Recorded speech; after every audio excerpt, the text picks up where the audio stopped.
Hi, I wanted to share a recent experience that I just had with one of my clients. My client was the seller of a property and she was the only one on the deed of the property. So she put her home up for sale and we got an offer right away. Now, one good thing that my client did do, she had in place a power of attorney in case something did happen to her because she was the only one deeded to the property.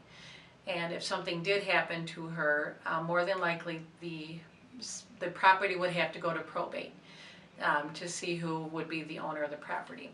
But what she did, she had in place a power of attorney so that if something did go wrong, she would have somebody willing to sign the financial documents on the home. And also in place, she did have a Lady Bird deed in place, which in summary is kind of, it's recorded at the county, and then if something does happen, like if that person dies, the person that is assigned on the Lady Bird deed will actually get deeded to the property and is now the new homeowner of the property. So anyways, back to my story with my client. My client listed her home for sale. We actually did get an offer right away, and just before closing, my client went into the hospital and she was in ICU, so she could not attend the closing, but we did have the power of attorney in place.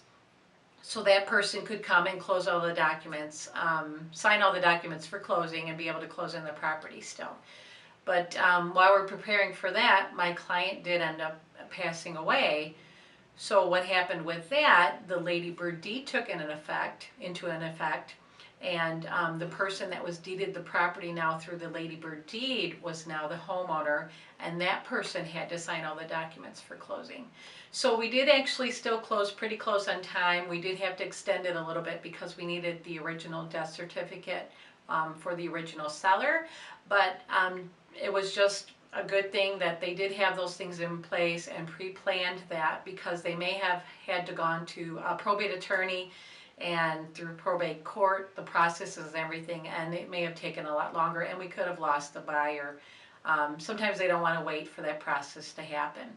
So anyways, just a little tip of the day that if you are in that situation and you are just the only deed owner on the home, it may be wise to have some of these things in place, or a trust or something like that, to protect your property if something does happen to you. So that's my tip of the day, Kelly Dix. If you have any real estate questions or concerns, or know anybody looking to buy or sell, I work in Macomb County primarily in Michigan, and my phone number is 586-899-6666. Thanks.